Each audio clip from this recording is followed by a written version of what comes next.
How's it going, everyone? I wanted to make a quick video on my experience hiking Mount Whitney for the first time in one day. Most people who do this mountain, I think, do it in 2 days. And so when I was doing my research, I watched a lot of people who made videos on either doing a backpacking trip or doing it for the second or third time. And so I just wanted to provide my perspective on what it was like for me hiking it for the first time in one day as somebody who does a lot of hiking but hasn't really done a ton of like really big 14ers or any big like backpacking overnight trips, just to kind of give you a sense for what it was like, things that I wish I knew going in that might help you have a better experience or be more likely to make it to the summit. So to start off with, just as background for anyone who's not familiar, the hike's about 22 miles and 6,600 feet of vertical gain.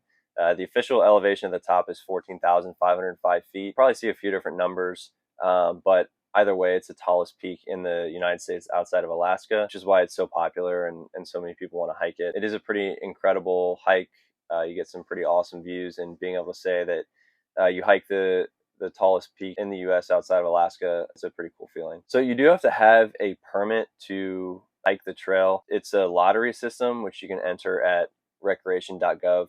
Just search Mount Whitney Trail. It is pretty difficult to get, so I entered basically every available date you could for 3 years, and this year was the first year that I got it. And so that was just for a one-day trip, which are easier to get than the backpacking permits, and it was just for 2 people. So I'd imagine that's easier than like a big group of like 5 or 6. So I would definitely be prepared to not get it the first time. Maybe you'll get lucky, maybe you won't, but it has been the most difficult permit that I've tried to get so far. So just be aware of that. And I'm not sure exactly when the lottery opens every year. I think it's sometime in like January or February, and then it closes in April. You'll be able to see the dates if you go on recreation.gov and just type in the Mount Whitney Trail. But there is a part of the trail that you can hike without the permit up to Lone Pine Lake. So the trail itself starts at 8,400 feet of elevation, and it's pretty consistent throughout. There aren't many sections that are really steep or really flat. So it is kind of a nice feature, is you're not doing any crazy rock scrambles or anything like that. It is truly a hiking trail. There's not really any technical climbing involved, which is another reason why it's so popular. I would recommend going to the trailhead before you start your hike. So if you're going to do this trail, you're going to get a mountaineering start, which is, anytime from midnight to 4 a.m. if you're planning on going a little bit faster.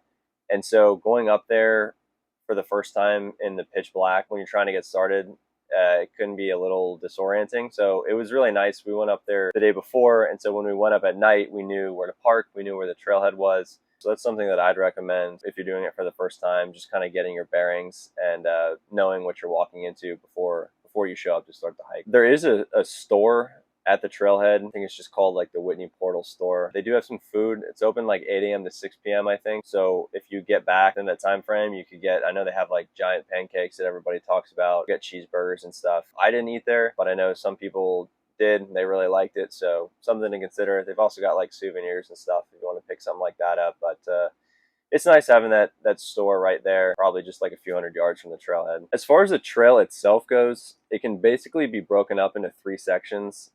And this will be helpful for you as you're reading the forums online or reading other people's accounts of the trail.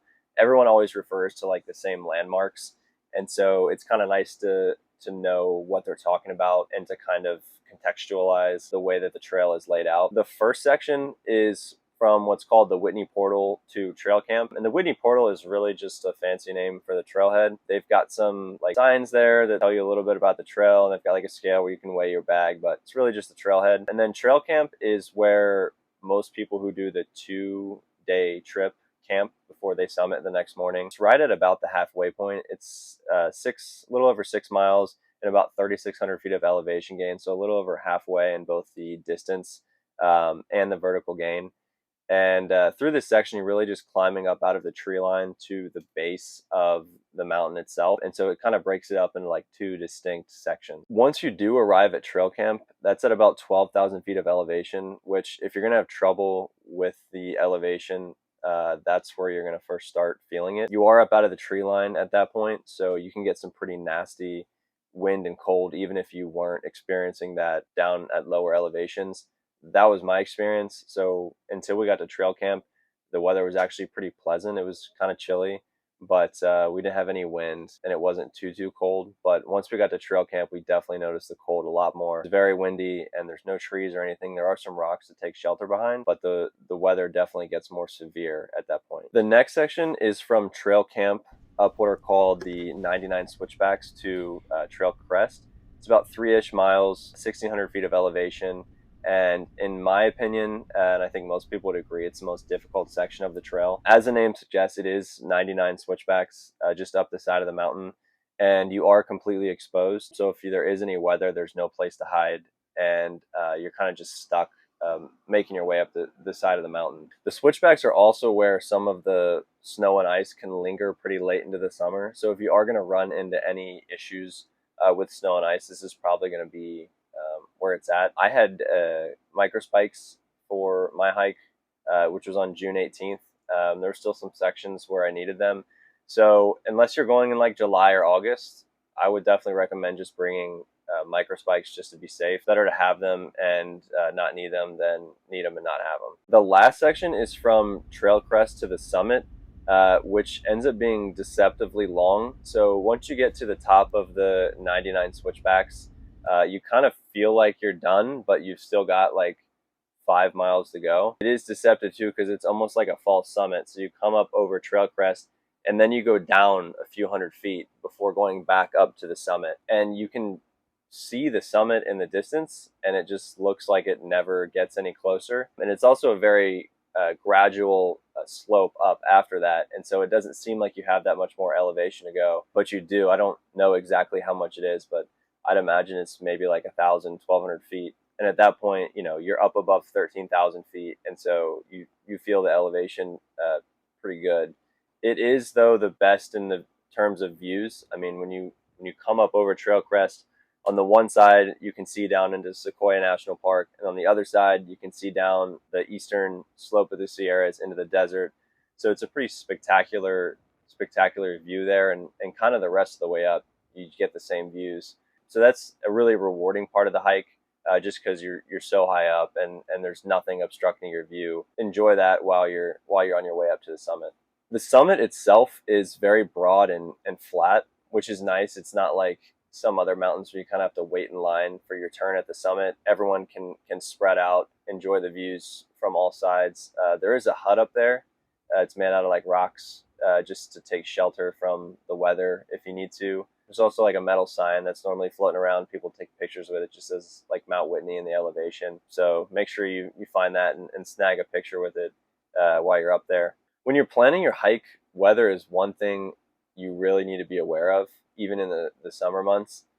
I brought way more layers than I thought I would need, and I still honestly ended up being kind of cold. I did not have a thermometer, but I have to imagine it was in the high 30s, low 40s, with some pretty strong winds near the top of the mountain. And I think down in Lone Pine that day, it was like 85 or 90 degrees. So yeah, even in the summer, it can get pretty cold up there. And if it was raining, I would have been freezing. Be prepared for all the weather. Be prepared for cold, even when it's hot down in Lone Pine. Even when the sun was fully up at the summit, not a cloud in the sky, I was in a full winter coat, hat, gloves, thermals, hiking pants, thick wool socks, boots, and I was still kind of cold. So just be ready for that. And as far as timing goes during the year, as I mentioned, I did my hike on June 18th. So maybe it does get warmer as the summer progresses, but just be prepared for it to, still be cold that time of year. The ideal months to do this hike, if you're not an experienced ice climber or experienced hiking in snow and ice, would probably be July and August. Maybe the last week of June. Even a week before I was there on June 18th, just in reading the forums, a lot of hikers were saying that they needed crampons and an ice axe to navigate through some sections, which, I think I kind of just got lucky. I was right on the edge where a lot of that snow and ice had melted a couple weeks before I got there. Otherwise, there's a chance that I may have not been able to make it past some sections. Some years you'll be fine in mid-June, but other years you won't. It just kind of depends on how much snow they've had that winter. How quickly it's melting. And so, if this is something that you're planning for years, you don't want to leave it up to chance that snow and ice might not be melted when you go. So maybe target for like I said, July and August would kind of be the ideal window to go. The other thing you have to watch out for weather-wise is any sort of storm clouds, thunderstorms. Lightning is a very serious risk on the mountain, just because once you get above the tree line, there's nothing there to protect you. Not even really any big rocks or anything. And storms can pop up out of nowhere, especially in the summer months. So a good goal is to try to be off the summit by around noon, because the thunderstorms will normally pop up later in the afternoon. As far as training goes, that was one area where I definitely fell short, and I would strongly encourage anybody who is trying to do this in a day to take their training very seriously. I've run 2 marathons. I exercise 5 to 6 days a week, do cardio, and I thought that I would be fine. I even did some training in the Lake Tahoe area for a couple weeks before this, but I didn't really do anything above 10,000 feet, which seems to be like the magic number for training your body to acclimate to elevation. And as a result, I really struggled once I got above trail camp. And honestly, there were a few moments where I didn't know if I was going to make it, just because, it's kind of like hard to describe like what your body feels like when it's like not used to that elevation and you're pushing it. I never threw up or anything, but it basically became this pattern of I would walk a few hundred yards and I'd have to stop for 5 or 10 minutes, walk a few hundred more yards, have to stop again. Several times I literally laid down on the side of the trail and took a nap for like 10-15 minutes, and I had people stopping and asking like if I was okay, because I was just so tired, and it felt painful to take every step. It felt like I had anvils tied to my feet. So just to give you an idea of how much the elevation affected me, from the trailhead to trail camp, which is just over halfway in terms of distance and elevation, took me about 3.5 hours. And then from trail camp to the summit, which was about the same in terms of distance and elevation, but it was going from 12,000 to over 14,000 feet, it took me about 7 hours. So it was basically double the time for the same distance and elevation. And I was beat by the time I got to the top. When I reached the summit, I didn't really go look around. Like, I just laid down, and I think I slept for like close to an hour because my body was just so tired. And it kind of took away from the experience a little bit. And that's why I would tell people to really train, is because you're seeing all of these incredible views, but all you can think about is how miserable you are and how much you don't want to be up there. And at that point, it went less from being an experience of, wow, this is incredible, to like, I just have to make it to the top. It was more just like the determination to make it to the top, rather than the desire to like experience being up there and being on top of the mountain. So doing your training beforehand, taking that very seriously, really pays off in that respect when you're on the hike. So after that, I did a lot of research on elevation. Probably should have done that on the front end instead of the back end. But what I learned from just reading online and talking to people on the way down who had done it is that the important thing is to do some hiking at above 10,000 feet to get your body ready for the climb. A lot of people do like Mount Shasta in California, or they'll do some hikes in Colorado above 10,000 feet. But that seems to be like the magic number. And if possible, you should try to sleep at 8,000 feet or higher in elevation for 1 or 2 nights beforehand. I think that's a big advantage of doing the overnight trip. For some reason, sleeping at elevation seems to have a huge effect on your body being able to handle the altitude better. I think doing the overnight trip, that's kind of the biggest advantage. It's not even breaking up the hike. It's just that you're sleeping up there at 12,000 feet, and your lungs and everything are getting used to that elevation. There are a couple campgrounds at the trailhead. So if you can snag one of those, I think it would be a huge help for doing it in one day. Just because you can get a couple nights sleep up there and your body can get acclimated, and you can probably be in a much better position to not struggle as much with the altitude. Now, that being said, if you can't do training at elevation, I wouldn't necessarily let that discourage you from going and trying the hike. So my buddy who I did this with, he flew out from Ohio and met me in Tahoe for a few days beforehand. And we did a few hikes, maybe up to like 9,000, 9,500 feet, but he did even less than me. And we both did make it to the summit. He was in just as bad, if not worse shape than I was. And we both said afterwards that like there were times when we didn't know if we were going to make it. But I think it just goes to show, like, don't let your inability to do any sort of crazy training stop you. There are things you can do. I mean, you can do even if it's just like the stair stepper at the gym, going on runs. You can get one of the oxygen restricting masks and wear that when you're exercising. Don't know how much that'll help, but it's something you could try. And really, it just comes down to, if you're in good shape and you're really determined, I think you can make it. It's not going to be something you just kind of roll out of bed and do if you're out of shape or you don't do like a lot of exercise or hiking outside of this. I also wouldn't recommend doing this hike by yourself. I did run into some people who were doing it alone, and normally I have no problem hiking by myself. But in this case, because you get so exhausted and because it can be so mentally and physically draining, I think it really, really helps to have somebody there with you who's just as determined as you are to make it to the top, because your low points will come at different times and you can help each other and push each other when you need it most. And having that really helps, and having somebody to help me navigate, talk through things, or just somebody I mean, it's a long hike, and just having somebody to talk to. So as far as preparation the day of goes, the biggest mistake I made was not prioritizing sleep enough, which really came back to bite me the second half of my ascent to the summit. If you're going to do this in one day, the fact is that you're going to have to start really no later than 2 or 3 a.m. just because of how long it takes, and you want to try to make it back before dark. We started at 1 a.m. And I know that some people start at midnight, or some people can start the night before at like 11:30. And that does make it very difficult to get any sleep. But if you're going to be pushing your body like this, you need to get at least a little bit of sleep. I think I maybe got like 3 hours. I told myself I was just going to go to bed at like 4 p.m. and get like 5 or 6 hours of sleep. But when it comes down to it, if you're not adjusting your sleep schedule and don't have like blackout curtains or anything, it's basically going to be impossible. And so as a result, like throughout the hike, I had to stop and like take naps, which really ate into our time, and also just made it really difficult, more difficult than it needed to be. So if you can snag one of those campsites at the trailhead, that'd be ideal. But if not, maybe in like the couple weeks leading up to that, just practice getting up absurdly early. Maybe like start off at like 5 a.m., then 4, 3, maybe do a couple nights like 2 a.m., and then try to go to bed as early as possible, maybe like 5, 6 in the evening.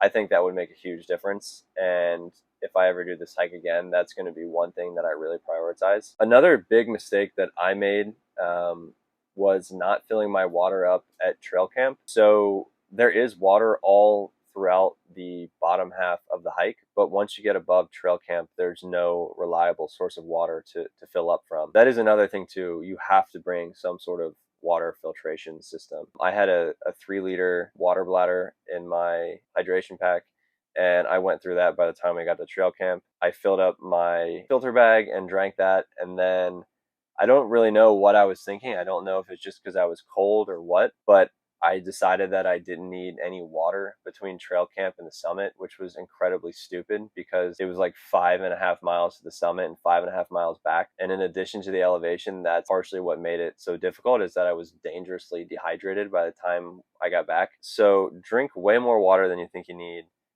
Bring something to filter your water with. When you see water, fill it up. And then when you get to trail camp, just fill up every bottle that you have, because you're going to need it. You're going to be thirsty. You need more water with the elevation. Yeah, that's like a big mistake that I made that nobody should make, and I will not make again. The other thing is food. Something I read beforehand that I didn't really believe is that you're not going to be hungry when you're up at elevation, and that definitely turned out to be the case. Once I got above trail camp, everything sounded like terrible. Even my favorite foods, I did not want to eat them. But the reality is, you're burning so many calories, you have to keep eating.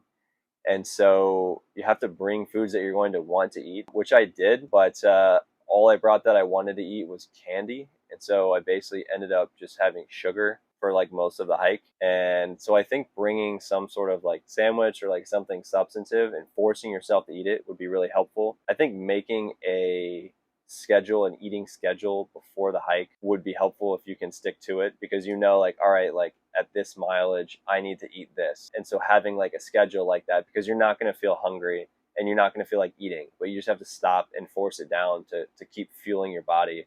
Otherwise, you're going to feel way worse than you need to. So on the hike back as well, make sure you stop and take plenty of breaks. It's easy to get like overly anxious to get back to the car. Your body has been through a lot getting up to the top.